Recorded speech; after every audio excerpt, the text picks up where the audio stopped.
Le porte-avions Charles de Gaulle est en train de franchir le canal de Suez. C'est un signal très fort qui est envoyé puisque c'est direction le détroit d'Ormuz, tout simplement.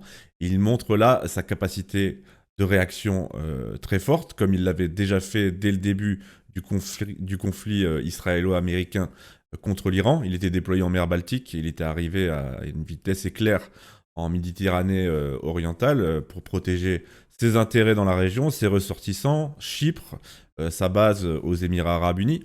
Donc là, il a à nouveau fait preuve de sa capacité de réaction, puisque il y a une sorte d'accord entre les États-Unis et l'Iran qui est en train de s'esquisser. On va voir ce qu'il en est. Pour l'instant, c'est difficile à dire.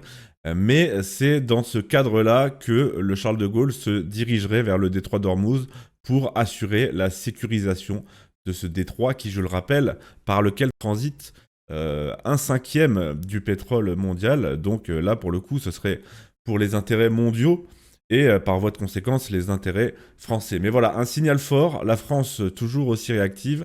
Qu'est-ce que ça signifie ce déploiement? C'est ce qu'on va voir tout de suite. Alors là, on a une photo du Charles de Gaulle qui nous est publiée par Serfia là, sur Twitter.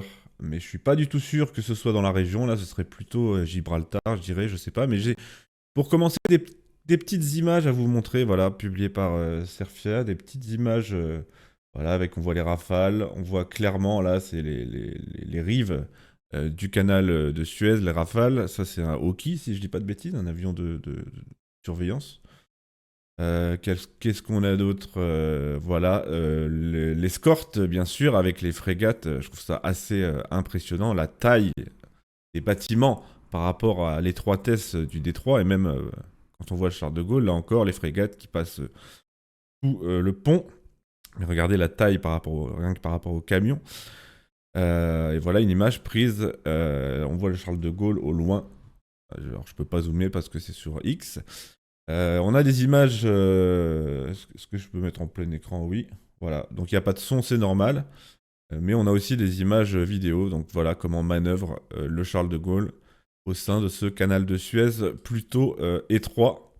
Je trouve ces images assez impressionnantes. Bon, je vais pas tout mettre, hein, parce que il y en a beaucoup. Enfin, ça dure 1 minute 30. Hein. Je vais pas vous mettre 1 minute 30 d'images.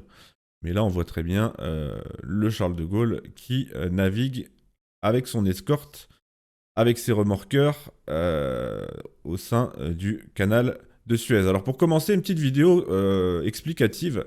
Je vais laisser la parole à cet expert sur TF1 qui nous résume la situation. Comme ça, vous aurez une carte aussi. Ça va vous permettre de mieux visualiser. Je trouve que ça résume très bien. Puis ensuite, on verra qu'est-ce qu'il en est de cette mission. Voilà. Alors là, je vais me mettre en plein écran. C'est parti. Je vais essayer de faire des pauses pour De Gaulle voilà, vient donc de là, passer on a le la canal carte. de Ça va Suez. être plus clair. Attendez, mince, j'ai fait n'importe quoi. Pourrait se défendre. En l'air, vous avez les Mais rafales qui peuvent n'importe quoi. intervenir. Dès lors qu'on évoque À la tête. J'ai fait Nous n'importe voulons quoi, envoyer désolé. le signal Je veux que vous collectif. ayez... Alors ça, il faudra m'expliquer, parce que même dans l'article de BFM que je vais vous lire tout à l'heure, on parle d'une coalition menée par la France et le Royaume-Uni. Mais le Royaume-Uni, ils ont un destroyer sur place qu'ils ont mis 3 semaines à envoyer, et encore, il a des problèmes. Je vois pas ce que le Royaume-Uni vient foutre là-dedans. Il faudra mais ça a tout son rôle à jouer, on va y revenir, puisque là, elle fait office de précurseur et de leader incontesté de cette coalition. On le rappelle, hein, non concerné par le conflit. Donc là, il est juste question de sécuriser le détroit d'Ormuz, pas de prendre position pour les Américains, les Israélo-Américains, dans la guerre contre l'Iran. Et d'ailleurs, la France avait refusé, lorsque Donald Trump leur avait intimé l'ordre avec d'autres pays européens, de l'aider à débloquer le détroit. À l'époque, ça avait été un non catégorique. Mais là, vu que les tensions sont en train de se lisser, eh bien, ça devient envisageable indépendamment des États-Unis et des injonctions américaines. Mais bien, si vous avez déjà vu, là, ça me fait rire la flotte moustique parce qu'on a des petits navires avec des roquettes là. Vous avez déjà vu les mini sous-marins iraniens, je les trouve hilarants. Bon, après, ils sont faits pour naviguer dans ces eaux qui sont peu profondes, mais c'est des tout petits sous-marins. Et puis ça va attendre que la situation se débloque au niveau des négociations entre les États-Unis et l'Iran. Toujours risqué de s'y aventurer. Hier, le San Andreas. Bon, ça, je passe parce que c'est un cargo dont le propriétaire est français qui a été attaqué, mais c'est pas très important. d'autant qu'il y a déjà eu des cargos avec pavillon maltais mais propriétaire français qui avaient été autorisés à passer, donc bref. Je vais revenir ici. Et puis, je vais survoler un peu cet article pardon, de BFM. Le porte-avions Charles de Gaulle a quitté la mer Méditerranée orientale pour rejoindre le sud de la mer Rouge, au plus près du détroit d'Ormuz. Une posture, je l'ai dit, purement défensive, dans une mission neutre, indépendante, encore une fois, des États-Unis. Signe que la coalition menée par Londres et Paris se tient prête à sécuriser le détroit d'Ormuz. Là aussi, je l'ai surligné parce que la coalition montée par Londres et Paris, que vient faire Londres dans cette histoire avec sa marine à la ramasse? J'ai fait plein de vidéos là-dessus. Elle n'a qu'un destroyer actuellement dans la région, qui a des problèmes en plus, donc je vois pas pourquoi on insiste sur une coalition montée par Londres et Paris. Non, non, là, les preuves sont claires avec, en plus, ce mouvement. Mince, il va falloir que je relance ça. Avec ce mouvement du Charles de Gaulle vers le détroit d'Ormuz, c'est clairement la France qui lead l'opération. Donc, selon la ministère déléguée des armées Alice Ruffo, cela permet d'envoyer un signal fort de notre disponibilité à agir pour que la liberté de circulation dans le détroit d'Ormuz puisse reprendre. La coalition maritime dont la France a le leadership, merci BFM TV de le préciser, de plus nous parler de coalition avec les Anglais, qui compte 40 pays, dont la Grande-Bretagne, l'Italie ou encore l'Allemagne, se dit prêt à garantir la sécurité des navires présents dans le détroit et de surcroît redonner confiance aux armateurs et aux compagnies d'assurance. Alors voici ce que nous dit l'Elysée. La raison pour laquelle nous avons aujourd'hui à produire un nouvel effort est que tout simplement, le blocus d'Ormuz se poursuit. Les dégâts sur l'économie mondiale et donc sur l'économie française sont de fait de plus en plus marqués et le risque d'une prolongation des hostilités est trop sérieux pour que l'on puisse s'y résoudre. Donc voilà la posture, la position officielle. C'est pas on obéit aux États-Unis comme ça avait pu être le cas à l'époque où on avait dit non.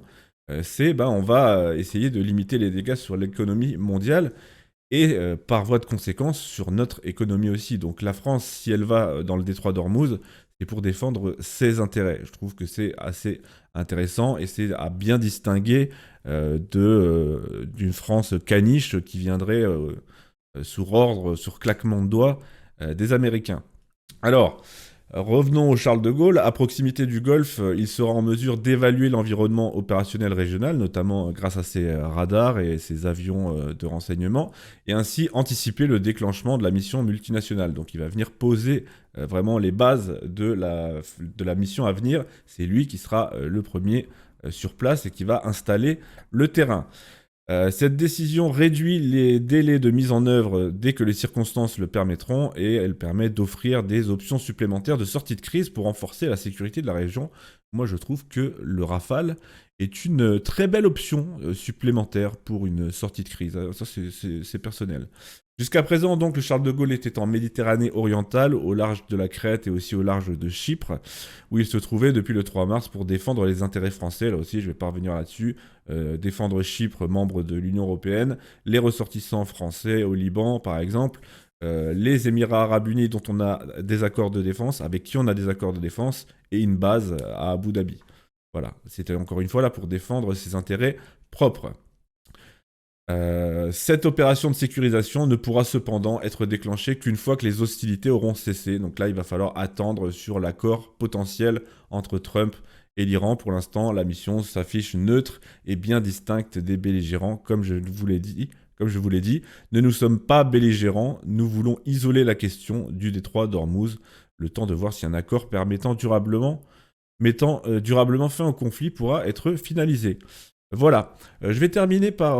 moi je trouve que c'est une très bonne chose, la France prouve encore une fois sa réactivité et prouve qu'elle peut avoir le leadership, comme il était écrit, d'une mission multinationale.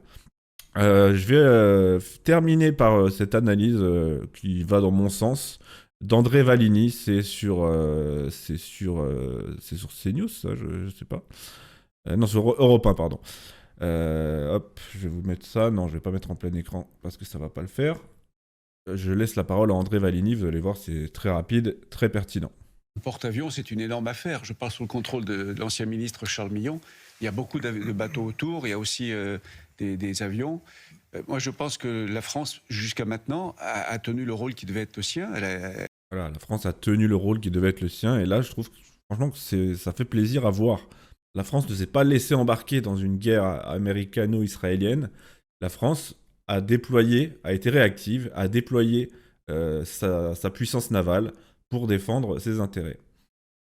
Rôle qui devait être le sien. Elle a tenu dit, son comme rôle. les autres pays européens, on ne participera pas à cette guerre qu'on n'a pas voulu, qu'on n'a pas déclarée. Voilà, comme avec l'Irak, hein, ce n'est pas notre guerre, hein, c'est une guerre israélo-américaine, hein, ce qui se passe actuellement. Maintenant, s'il faut sécuriser le détroit, la France va jouer son rôle. Je trouve que c'est bien. Voilà, parce que maintenant, il faut sécuriser le détroit. Ça, c'est pour une question d'intérêts mondiaux. Voilà, donc moi, je trouve que c'est une très bonne chose. La France, actuellement, fait de très bons moves, si je puis me permettre l'expression. Là, le passage du Charles de Gaulle dans le canal de Suez est encore une fois un marqueur fort d'une France qui se montre capable de défendre ses intérêts et de mener une coalition avec des moyens et avec de gros moyens, le tout en marge et en indépendance avec les États-Unis. Voilà. Ce sera tout pour moi aujourd'hui. Merci et à très vite.